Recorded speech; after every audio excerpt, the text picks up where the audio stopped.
Hello, and welcome to the March 2024 edition of Patio Perspectives, our monthly series on event sustainability. I'm Paul Salinger, your host for the series.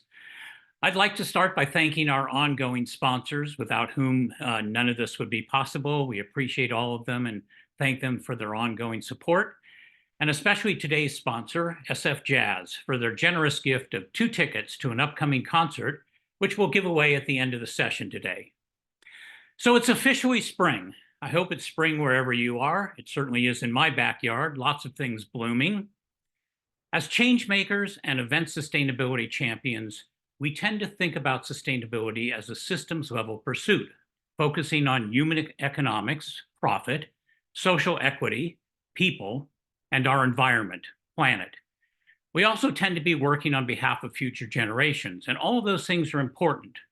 But do we ever consider our own sustainability, or do we ambitiously pursue our positive impact at the expense of our time, energy, and mental and physical health? In this patio perspective, we're going to discuss a healthier intersection between sustaining ourselves and the systems we're working to change to create a sustainable future. We'll explore a regenerative flow state, learn how to build your sustainability alter egos as a personal tool for our own sustainability goals, and learn how to affect systems change more harmoniously and with renewed energy and focus.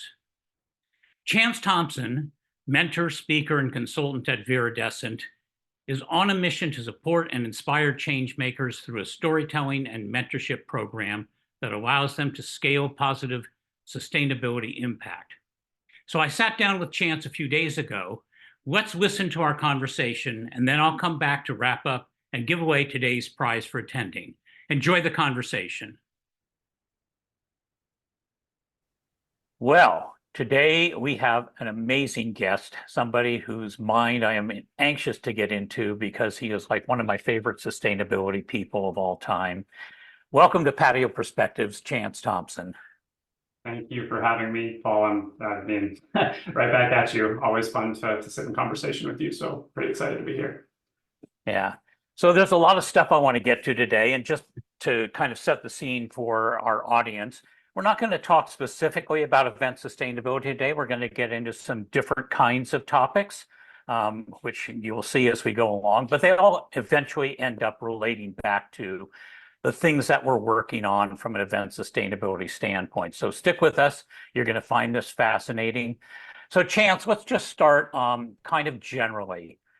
Like you and me, I think we all go through these cycles of like optimism and cynicism and depression and just a gamut of emotions around our work on sustainability. And so I'm kind of wondering how you address that and what you think about in terms of where we are from a sustainability standpoint at this point, and just where you are right now in terms of your feelings about sustainability. Yeah, it's been kind of a roller coaster for me actually here as of late. Right now, I feel kind of like a like a soaring phoenix. Feel great about things, but here just to end this last year, in the first month or so of the year, I was kind of hanging out in Shadowland a little bit, and things were kind of difficult. It's a tough thing. But I know, like for me personally, I live by a sustainability beacon that there's a silver lining in every shadow. And I think that in some ways, change makers are the silver lining of the current kind of machine and economic struggles, those shadows that we're trying to figure out how to balance a little bit more, right? But I think it's this whole like circle of control, like how much can we actually do? How much can we actually impact? It's complicated, right? In one moment, we might feel like we can solve all the problems, and the next, we might feel like we can't solve any of them. And then you have like the complexity of our system, and you have the pace and the race of our system. You also have like 24-hour news, and so all that stuff buries us. And I think change makers especially spend a little bit too much time probably consuming all of the news because it's a lot. Yeah. Sometimes we need kind of a purge, a break. And I also think one of the things is that everything feels important in this current age. And that's not the healthiest, most balanced approach to be able to make real progress sometimes, right? Right. Yeah. And so why do you think that people kind of go through all these various different reactions and emotions when it comes to sustainability? Is it that sense of like losing control and not knowing what they should do next? I think sometimes it does come down to a personal ability um to really like lean into what we can do, but also a struggle to let go of what we can't control, right? And I Yeah. think that when you're talking about like potential, human instability and extinction and all whatever we want to label it as with these things with climate change and all that stuff, right? I think it's really easy to feel like we're in a race against time and we have to try to do it all. And so I think a lot of times it's when we've taken on too much, we've said yes too many times. People that do this work tend to be very like selfless, but I often say it's not the responsibility for the change maker to play martyr for the struggles of humans, right? That's not their job. That's not what we should be doing. It's not going to work. Yeah, that's a great point. And I completely agree with you on the kind of the complexity issue. I mean, I know I've gone through that. It's like the further I kind of got into sustainability and event sustainability, the more complex it became. You start seeing all these interdependencies between various different things. And sometimes it leads you down all these rabbit holes and you feel like, okay, I have to just give up because there's like no way I can like accomplish what I want to accomplish. Something that else just kind of came to me too is I think coming into this idea of taking on too much a little bit too is I think when we're trying to like change the system, like what does that even mean sometimes, right? Right. We forget how beneficial, how healthy, how much progress and impact can be made when just focusing on our community, right? So our events or our place of employment, whatever it is, like start small and always be acting small, maybe thinking big and trying to do big things too. But don't do the big things at the expense of the community level. Yeah, that's a great point. It feels to me like the people who get passionate about working on sustainability, they all, as we've kind of hit on here, also have this desire to be change makers in some way. And your focus in the last 3 to 4 years has been helping people become change makers or harness their change makers' ability. So how would you define change makers and how does one become a change maker? I think, at the most basic level, it's just a desire to contribute to a greater good, being a part of a cause that you're passionate about, being a kind of heart forward, purpose led sort of person, and not just punching in, punching out, right? Not just doing, what you're told to do or what you've always been trained to do, but always kind of challenging that status quo just a little bit. And some people can do it really radically, and others just a little, right? And I also think it comes down to just like wanting to be kind of a continuously growing person, being balanced and especially in today's world, being like open and empathetic and just trying to do better. I think that has a lot to do with being a change maker. But I also think then you can get a little bigger and it can be very much about wanting to help humans be the best of themselves, be as good as we know we can be. I know that a change maker, I've asked this question so many times over the last 3 or 4 years, especially to people that really do like sustainability championing a lot. I've asked them, do you think that humans are fundamentally good? And 99.9% of the time, they say yes. And that's coming from people that often are frustrated because we can't figure this stuff out, right? And so I think that's there's a lot of like optimism and positivity in a change maker too. Yeah. I feel like I go through cycles with that as well in terms of my feelings about human beings, whether they're good or whether I'm cynical about them and whether I, basically feel like human beings should just go away. Oh yeah, sometimes I think we're doomed for sure. There's a shadow there. But when somebody asks you though, and you answer that question, I don't think that it's ever like fake or false. I think it's no, I genuinely do. I just am not quite sure how we can get there, or I'm trying to get us there, or I'm trying to be it, and it's hard, right? Humans are imperfect. That's part of our beauty too, right? Right. So that kind of leads into the next question, which is, I know you're working on a program and a vision that entails adopting sustainability alter egos and harnessing your own hero. Hmm. So, a little bit of a commercial here for what you're working on, but tell us about sustainability alter egos and harnessing your hero and what that might mean for people working on event sustainability or just their own sustainability journey. Hmm. Okay, well, first off, I don't like commercials very much. I usually mute them, so Right. so we'll start there. But no, the alter ego is really kind of this identity, this aspirational identity, yet also it's just you. It's returning home to you kind of before the status quo shaped you or beyond what the status quo tries to give to us. And so, the harness your hero element, it's almost like being a hero for yourself first and foremost. Because we lose ourselves, we forget about ourselves, we put ourselves last. So the alter ego is actually designed. It's quite a journey that you can go on, but it has three core elements, and that is your animal personality, your elemental philosophy, and your sustainability beacon.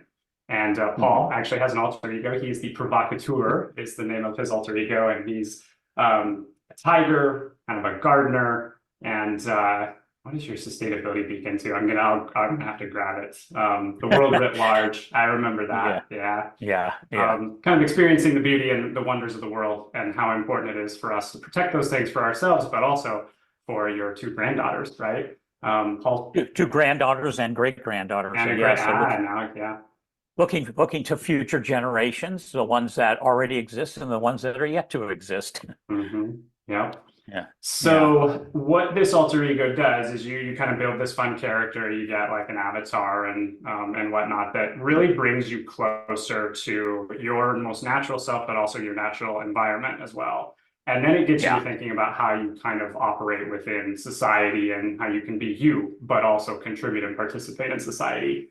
And so Harness Your Hero specifically is a program where it's basically where you take your alter ego on quests. So we have sustainability comics that act as frameworks and tools. So you become the character in the story, and then you go through these sustainability stories and bring your kind of change-making ambitions, internal motivators, passions for nature, and the changes that you want to bring to humanity. You bring them to life in this place we call the Viridescent, which is this like immersive world of sustainability.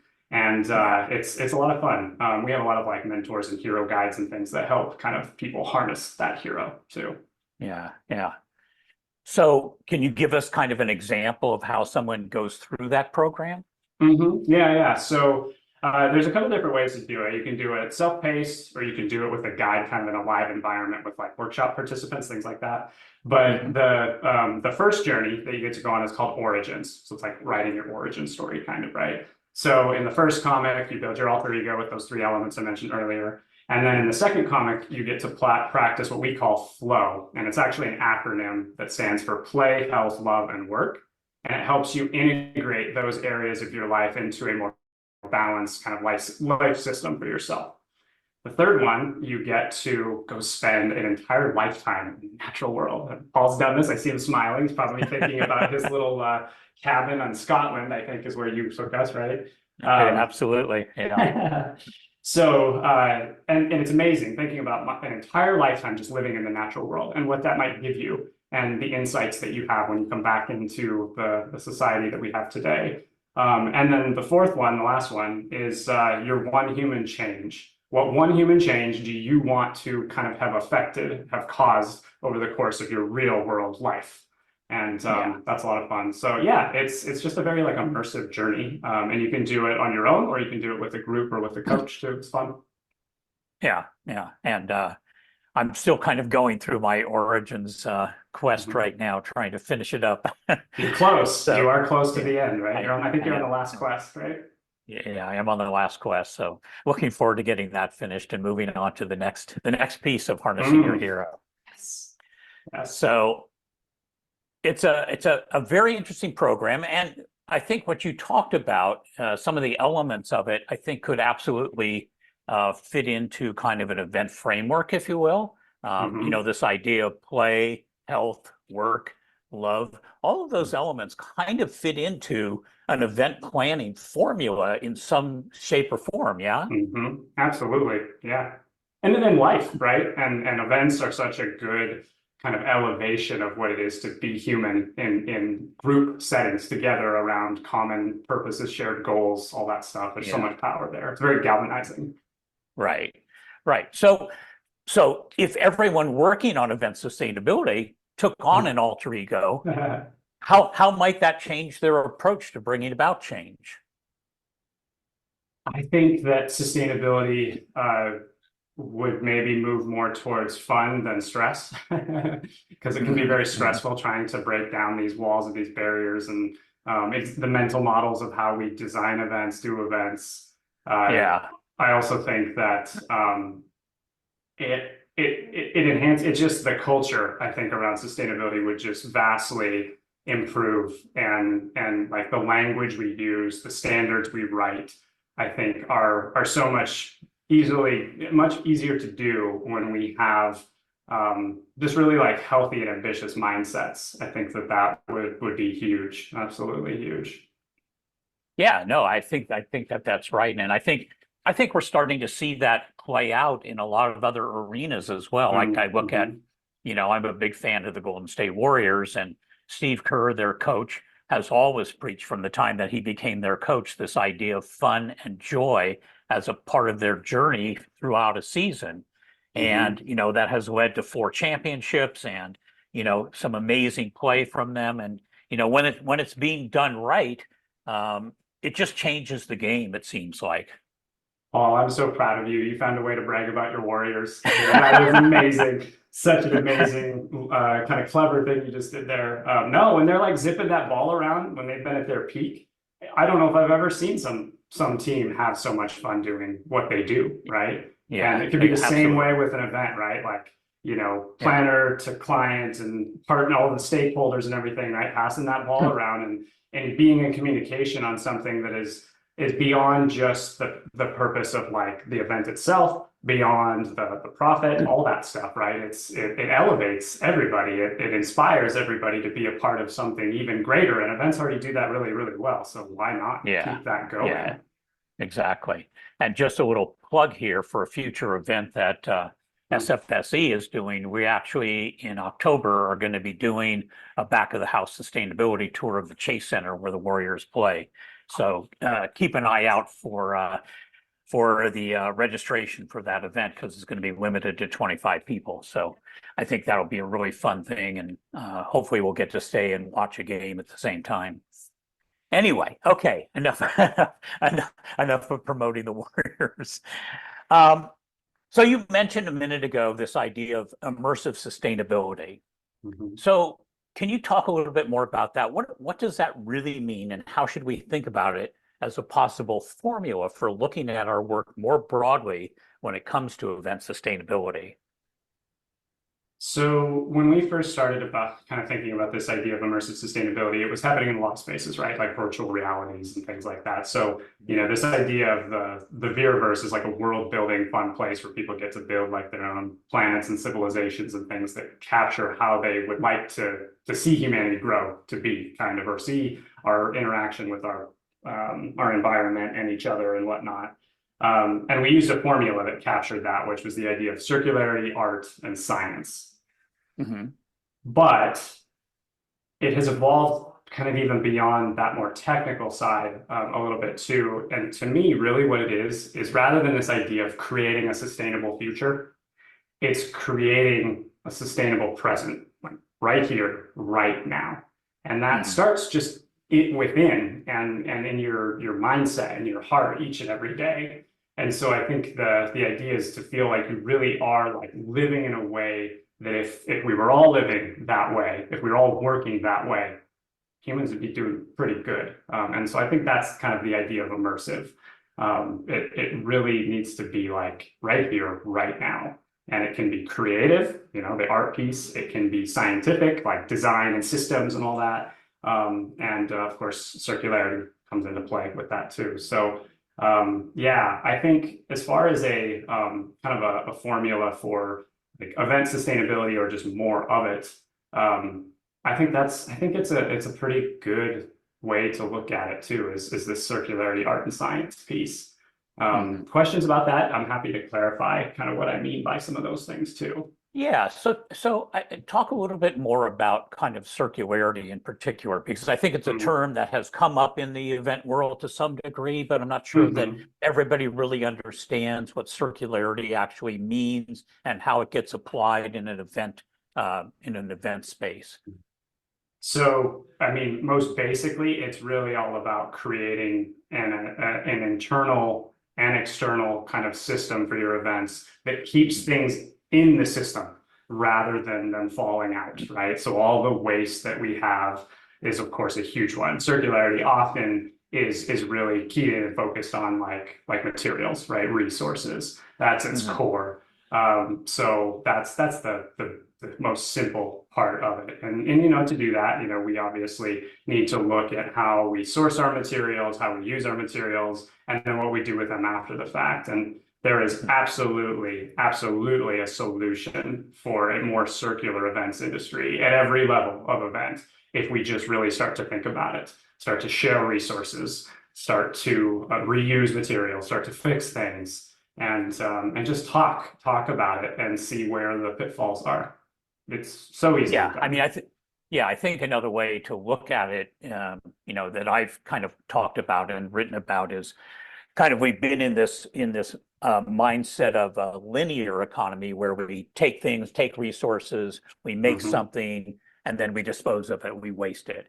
Yeah. And kind of circularity is taking that to a different level where things, as you say, stay in the loop where they either get recycled or upcycled, Hmm. repaired, reused in some way, so that we're not wasting resources, we're actually reusing resources in a more efficient kind of way.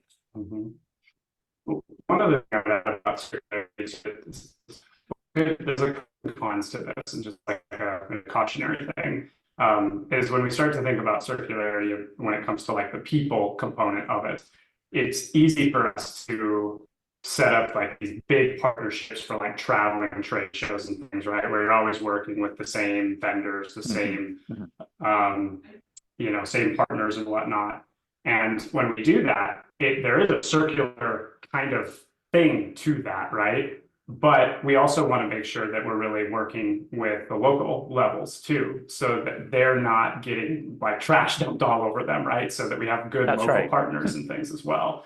So I think when we think about the people component, it's kind of a balance between setting up long, sustainable partnerships that can keep improving, but also Mhm. being able to really support and engage with the places that we're going and the people that are kind of benefiting or not benefiting from our events, because it's both. It's both if we Yeah, don't think about it.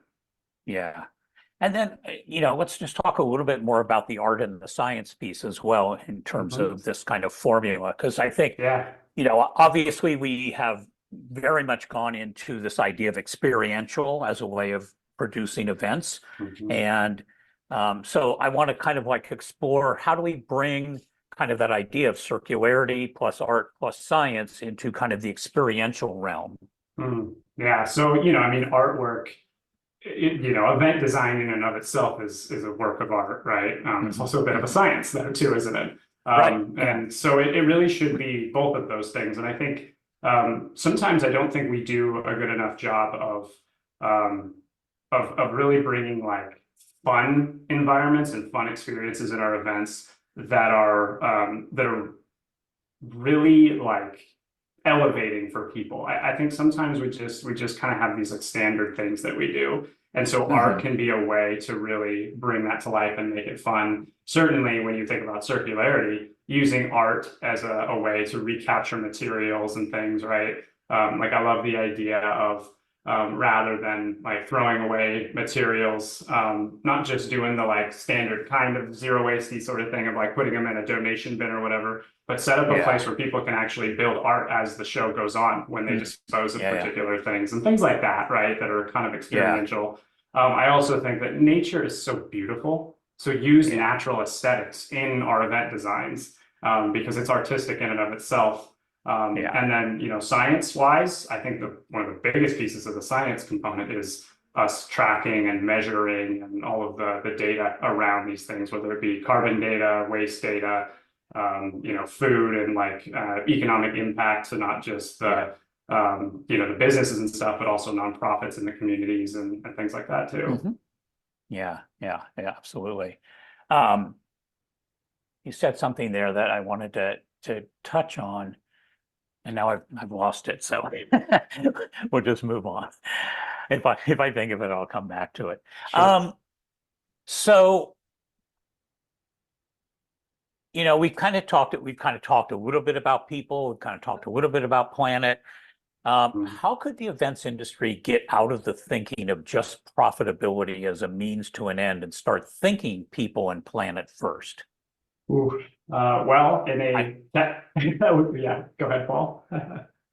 what's that? Oh, sorry. I thought we had a delay there for a second, but yeah, I mean, in a capitalistic society, that's tough, right? Or I heard this term is really interesting that like the global economy is a consumer democracy, kind of as a whole, which is very fascinating. They make sense because we measure success or profits on like transactions through gross domestic product and things.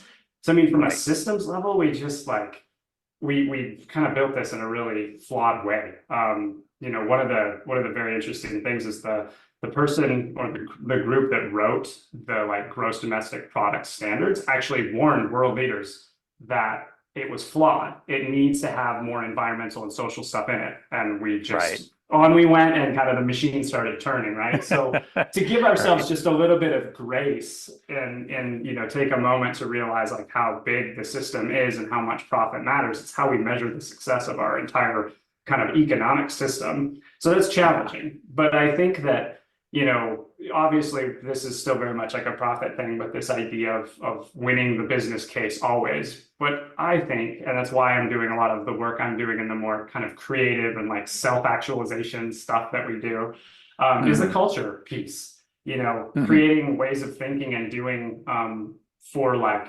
really true legacy building impact and good, not just like the CSR or the 1% for the planet or whatever it might be, but making it a part of everybody's job descriptions and ambitions. When we're interviewing our planners, when we're doing our RFPs, like really get to know what the sustainability aspirations are for the people that you're working for, and that goes all the way down to like just hiring people to service your venue or your events or whatever. Is ask people like, what do you care about, and have systems in place that's like as important to their job success for both them and for you as a business or an event.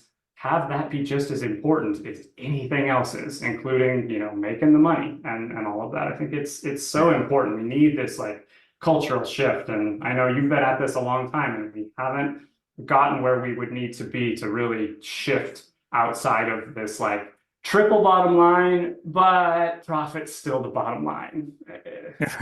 Well, exactly. And the industry is so budget driven and profit driven that, Right. I think that becomes a little bit of a barrier. And I think what I was going to ask, and it applies to this question as well as what we were talking about from an art and science perspective, is do you think that this is just generational? Because I think back to, my days at Oracle when really profitability was really the bottom line, and our budgets were so driven off of that, and nobody in senior management, for example, gave a damn about art or science or any of those kinds of things.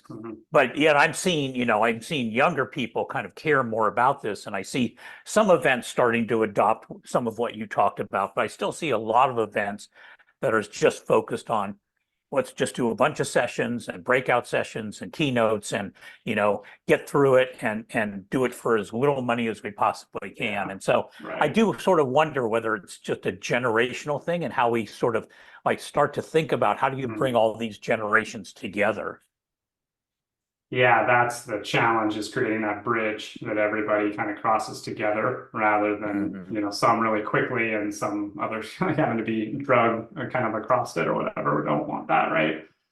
Yeah, no, I think it's huge, the generational piece. I think as a millennial, since I was in like sixth grade, I've been told that my future is unstable and concerning, and that's not been fun. It's not fun.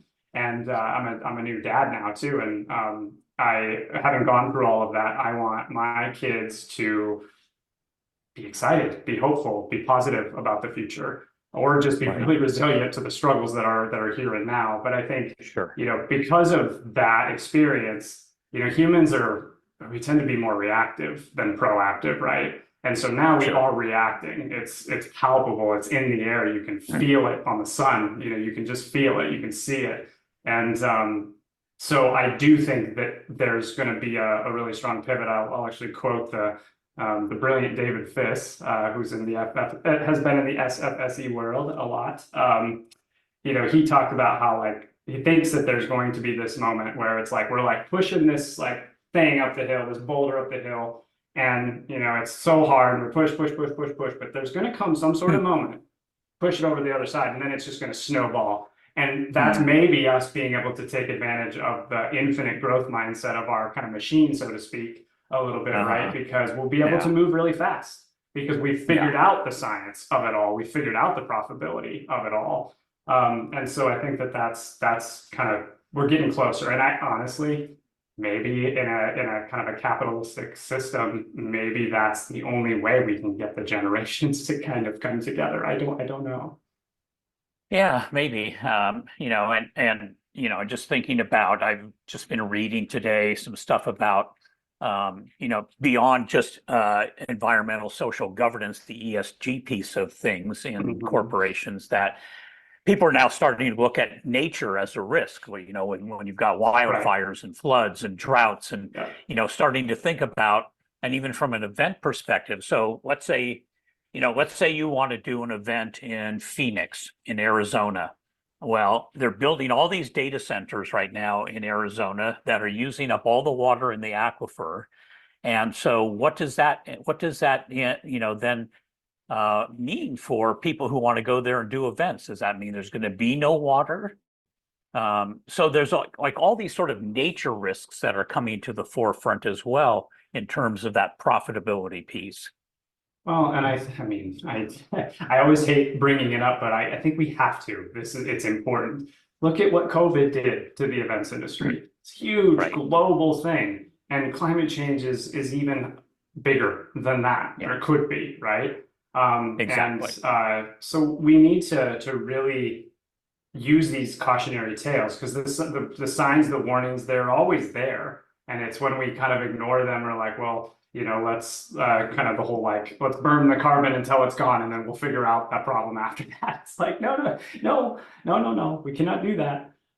So yeah, I do think that we're in this really pivotal moment. This next decade or so, these next 6 years are really, really, really important. And so let's do something about it. Let's make it happen. Yeah. So there's a couple of things that I was reading today, and that when we do this, we'll put in the chat for people.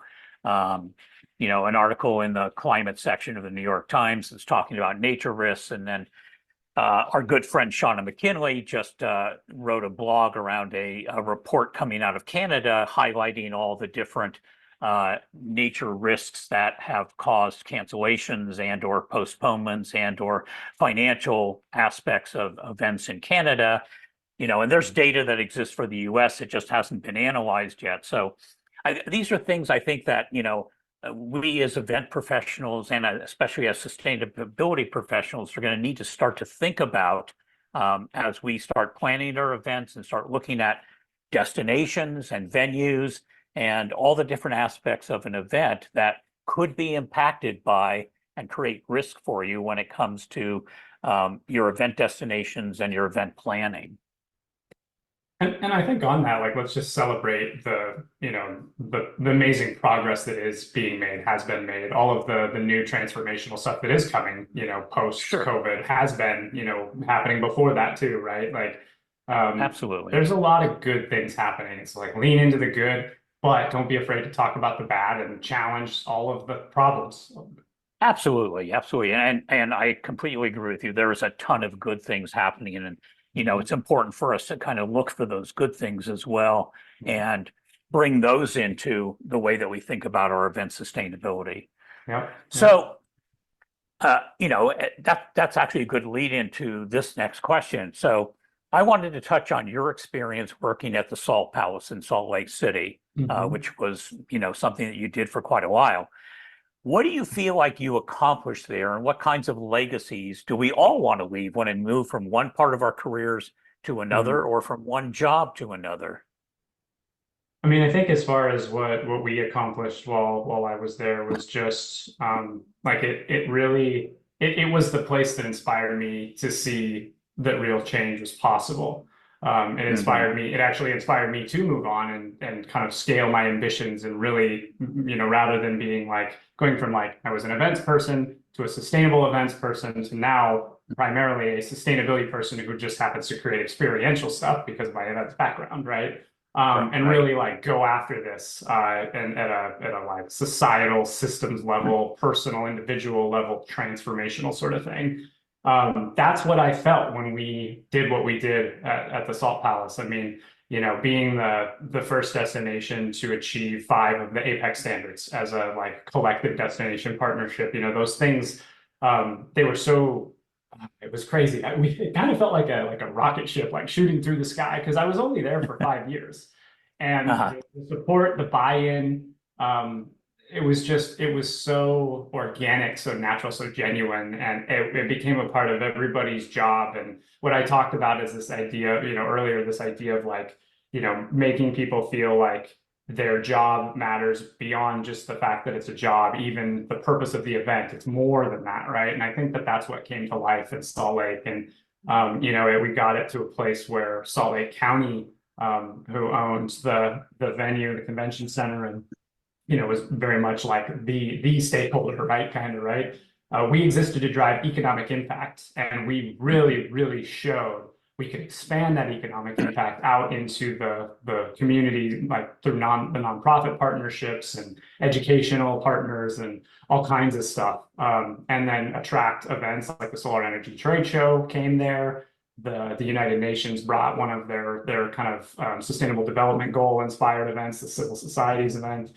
Those things all happened in 5 years. It was awesome. It was so awesome. And so I think it also taught me the power of of having a person lead those efforts or a team lead those efforts, right? And so if you have somebody out there that cares about this stuff, give them some support, give them some resources, because they may transform everything for you. Because it's contagious. Our Green Team committee was eventually 35 people across 5 organizations. And then you added the clients, and it just kept going. It was all fun. Right. And were there some specific things that you put in place in terms of sustainability that are still ongoing at this point? So I'm kind of disconnected because I became a dad, moved out of the state, started my business, and got onto the Viridescent weirdness a little bit, right? So I'm not as plugged in there every day, but I do know like one of the things that is still living and breathing is Dreamscapes, which is speaking of immersive. Actually, I should kind of show some gratitude for them for inspiring me a little bit. This immersive art exhibit by the Utah Arts Alliance, and it became an ongoing strategic partnership between kind of the destination and the events and the venue and such, but also the event clients, to work with this exhibit to continuously create with leftover trade show materials. And it all started as kind of a pilot, a test. I think they called it Illuminate, I believe. And they just did it as like a week or 2 long kind of experience. Sold tickets, like you come in, you get to go through all these cool rooms, and it's like 95% post-consumer materials and stuff, and most of that from the trade shows. The only things that weren't would be like technology, but they're reusing all that stuff, right? So it went so well, they came back to us and said, hey, we want to do this as an ongoing thing. And they launched Dreamscapes. And in the first 6 months that Dreamscapes was open, they generated, I'm a little removed from these figures, but I'm pretty sure that this is accurate. It was $500,000 of new revenue for the Utah Arts Alliance. They added like 12 full-time positions to service this. The artists are obviously, benefiting and getting paid. And because it's kind of a rotational sort of thing, they're continuously using materials from new events and whatnot. And then they would send their old materials out to the artists in other places around like the state of Utah and things in their community. And I know that program is still alive and well. The pandemic was crazy and they had to navigate all that, and they did, and it's still alive today. And so I'm sure that the Salt Palace is still their primary provider of materials. Because I know they still have the what we call it P1, the storage cage downstairs with all of the materials that they would hold on to, and donations would come get picked up and all that stuff. So yeah, that's the thing. One of the things I'm the most proud about, because event clients could actually partner with the Arts Alliance to create experiences during the course of the event, right? Sell tickets Yeah. and send people over there. It's one of the coolest things we've done. So that feels like a really great example of what we were talking about earlier in terms of circularity plus art plus science. Yes. A great little formula, but it also feels like it speaks to this idea of creating partnerships and sometimes thinking outside of our typical kinds of partnerships in the event space to really think about how could we bring in other pieces of the community? How could we bring in artists? How could we bring in scientists? How could we actually bring in sustainability as kind of a core value of what it is that we're trying to create in the event space? Mm-hmm. There's nobody better at turning what would consider to be junk, trash, waste into something beautiful, profitable, valuable than artists. It's amazing. Yeah, yeah. Yeah, and I know here in the Northern California community in San Francisco, there's an organization called Scrap, which is, kind of an art donation organization where events could donate materials to them and they take in almost everything. And I've seen some beautiful pieces of art come out of that community as well. Mm-hmm. So Mm-hmm. it's just something I think for event people to think about when they're thinking about sustainability. It's not always just about your carbon emissions or your, waste usage or your water or, measuring those kind of things. It's like really thinking about, how could, as you mentioned earlier, how could you bring nature into it? How could you bring art into it? How can you bring science into it? There's all these kind of avenues of creativity that, I think we could be exploring more fully than we are. Yeah. Yep.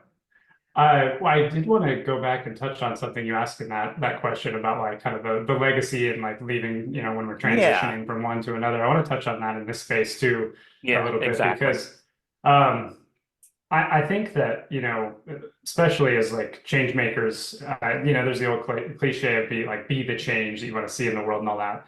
Hmm. Do that, yes, but also recognize that you are not the change. We are, right? Hmm. And help other people be that change too. And so I think that was one of the most important things to me, as I moved on in my world, was that there were other change makers there, and there was, like I said, the 35-member green team. They pretty much had it covered, and we Yeah, had staff that replaced me as well, and so they carried on, and then also be comfortable with that. If it's going to change, it's going to be different. It should. It was not your change, right? It was our change, and it will continue to be our change as we go yeah, forward. absolutely. I can identify with that because having left Oracle as kind of their event sustainability evangelist and leader, Mhm. I was worried about that. I was worried about whether they were going to continue on, and they have continued on in slightly different ways, obviously, because Mhm. different people have different passions, and I to your point, I don't think you can worry about, what's my legacy. It's really what's the company's legacy or what's the Yeah. organization's legacy or what's the Mhm. collective legacy of the people that are trying to accomplish the change. And I think that the other opportunity is then like for the leadership of places like this, and just leadership of places, of businesses and such too, is like always always be like really open and supportive to people that tend to have new ideas, right? Tend to have some vision and things, right? Like those people are so important to doing sustainability work, because the idea is for it to be sustainable. It shouldn't rely on one person. It should be, something that can keep going. But it's sometimes hard to replace the ambition of a change maker. Like a It is. real like sustainability, passion, live, breathe, think about it all day, every day kind of person. That's really hard.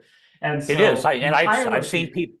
Yeah, and I've seen people leave companies, and basically the sustainability stuff kind of falls apart because there was really just that one person that was so passionate about it that, they weren't able to either mentor other people or get everybody on board to what they were trying to do. And so I agree Yeah. that it's hard. And, this idea of legacy is sort of an interesting one. Mhm. Yeah, well, I mean, human legacy is an interesting conversation as a whole too. So of course the individual level is too, for That's sure. right. That's Yeah. right. I know, Uh, I think about Dr. Aurora Dawn Benton, who is uh-huh. with Astrapto. She talks a lot about, she's like a green team course. And, Yeah. sometimes green team can become like a cliche, like, oh, we have a cute little green team kind of thing. That it can be like not the best thing when it Hmm. comes to how sustainability is done. But Hmm. I disagree if that green team is almost like a department or is a department, right? It's a sustainability team that Yeah. is funded and supported. That is how you make sure that it continuously sustains and evolves and adapts to whatever challenges are facing us. Yeah, I agree. And one of the things Dawn has been a guest on this series, Mhm. and one of the things that we've talked about it, and again, I always encourage people is to not just have your green team be your internal green team, but to That's start right. to expand it out to, the venue and the destination and the Mhm. waste hauler and the public transportation people and all of your Yep, logistics people, so that not only are you creating a community internally, you're almost creating a supply chain network in the community or that's right. communities that you're working in. Yeah, that's right. That's what Salt House did. That was the exact thing we did, right? The venue, the Yeah, food and beverage, the yeah, all that AV, the events, all of it. exactly. Yeah, exactly. Great stuff.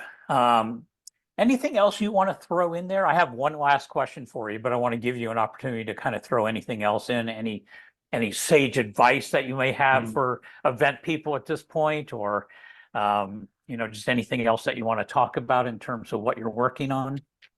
I want to take Paul through a quick immersive sustainability exercise. We're gonna do your flow state. What's your flow, Paul? So first, play, right? So what are you doing for play right now? And how happy are you with your ability to do it on a scale of 1 to 5? Hmm. My biggest play thing right now is writing poetry and trying to teach myself how to draw, which is not easy because I'm terrible at it, but I'm trying to push through. And I'm middle happy with that. I don't, it's not something I do every day. It's, it tends to come up more like when I'm traveling. I tend to get Oh, very cool. inspired by places that I've been. I was just in India last month and wrote some poetry there.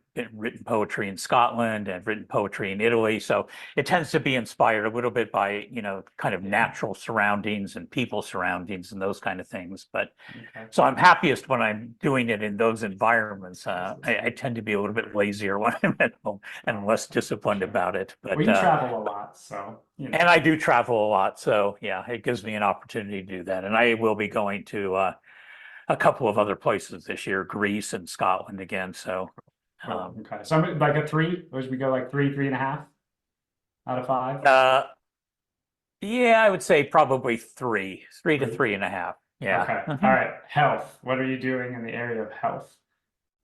Health is good right now. I mean, I'm working out 4 days a week. I'm trying to get, more walking. I'm, trying to eat healthy. I'm not there all the way. It's always a hard thing, but Mhm. I'd say my health is probably in the 4 range. Yes. There's still room for improvement, but I'm very happy that at my age, it just turned 74 this week, and Mhm. that I still have the ability to go and work out and do weightlifting and get out and work on mobility and try and do brain exercises and those kind of things Mhm. to stay as healthy as I possibly can, because I want my life to be as vibrant as possible for as long as possible. So, and Love having it. seen my father go through dementia and whatnot, I Mm. kind of want to see what I can do to avoid that. Yeah, yeah, So yeah. yeah, so Wow, health wise, I'd say I'm about at a 4. that's pretty good. That's pretty good. Mhm. Okay, and what about love? What are you doing in the area of love? Well, I have my longtime partner, Karen. We've lived together now for 20, 24, 25 years. That is like the big love of my life. And so, love is like, up in the 4 to 5 range as well. You know, it's love is always something that you're working on. It's a constant thing that you have to work on. Love it, love it. Okay, last one is work. Even in your so-called retirement here, you sit doing this, of course, and I call this work a bit.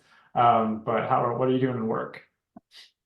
So, you know, work is, I'm trying to not work a lot because I'm retired now, but I'm trying to stay as active as possible. And there's like two main things that involve my time from a work perspective. Both of them are board positions. The one here for Society for Sustainable Events, where I'm on the board, but I'm also running this monthly series on, you know, event sustainability, where I write a blog and then I interview thought leaders like yourself, trying to just continue educating and advocating and evangelizing for event sustainability. And then I'm also on the board of an organization called the Giving Exchange, which does work in East Africa, primarily around working with children, women, and communities on self-sustaining projects that run the gamut of, you know, of various different things, from pig rearing to cows to chicken coops to greenhouses to working with women's organizations on, you know, business training and skills training. So lots of good stuff there, you know, and none of it takes all of my time, but it takes enough of my time to keep me active. So, you know, from a work perspective, you know, I'm again at like 4 or 5 because, you know, I being in retirement, I don't want to be working full time. So I actually love that as an example of like what is work, though. We've had that conversation about how do we move beyond, like, you know, this idea of like profit. And we often think of like work as like what we do for a paycheck. But work can be all sorts of things. It can be parenthood, it can be working on ourselves, it can be volunteerism. And so that's actually a good example of how we move beyond just thinking about profit. That's not why we work. It shouldn't be. Anyway, sometimes it is. But yeah, that's awesome. Well, so you're like hanging out at like a 4 there, which I would call a pretty sustainable flow state across those 4. But that's, you know, flow master, change maker. Paul is the provocateur is his alter ego, and he practices it well. So that's cool. Yeah, but this might be, you know, this might be something that, you know, people should get interested in terms of like looking for themselves at, you know, play, health, love, and work as, you know, something for them to think about in terms of where they are in their sustainability journey. Well, and that too, this is our whole title, right? This idea of self-sustainability and system sustainability. You know, that's the self part, but you can also use those things, those kind of, we call them like life currents. They could also be like business currents as well, as like, how are those 4 areas of your event, of your venue, of your whatever, right? Are they balanced? Are they there? Are they present? Because events too, burnout is hot sometimes, right? Exactly. All right, we're kind of coming to the end of our time. I've got one last question for you, which I did not send to you in advance, so this will kind of catch you a little bit by surprise. Let's go. So how optimistic are you about the state of the event industry and whether we will ever get to a real net zero, zero waste state and be more in tune with the risks that climate change and changes in nature present to us? Ooh, oh man, that's a big question.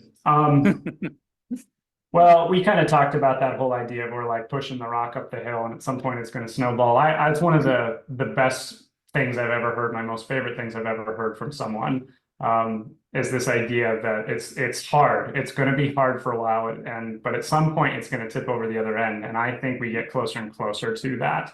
And we also get closer and closer to some of these carbon targets and things too, right? But I think that because events are such a collaborative environment, a collaborative industry, I think that we have the opportunity to be at the forefront of change, because we're talking, we're communicating, we're trying to improve upon what we've done. But we need to move beyond it's not just about improving the bottom line. It's about improving the effect, the legacy that we have to play. And I know, you know, like I was so excited to see like ASM Global, who is who I used to work for, partnering with Honeycomb to do this huge, massive partnership around sustainability implementation. And that's amazing. And so there's just so many good things happening I don't know if we're going to move quickly enough, but I think it's okay to accept that even the events industry, it's just one industry. It's just one industry in a huge world. And so we need politicians, we need other industries, we need everybody to contribute and participate. But events touches a lot of people. And so that's a pretty good way to touch every industry on earth. It's kind of like technology, can touch everything. Yeah, and when you start to think about events as not just conferences and meetings, when you start to think about it as touring music and festivals and art fairs and all kinds of different, congregations of people, and to your point, kind of the collaborative nature of that, I think there's reason to be optimistic despite all the complexities, despite all the pushbacks that we get occasionally. I think that, there is definitely room to be optimistic. So we'll let that be the last word, that we're going to be optimistic and we're going to move forward. Chance, Thompson, thank you so much for your time. Thank you for being a guest on Patio Perspectives, and we will talk to you soon. Thank you so much. And I'm going to turn it back over to our event folks.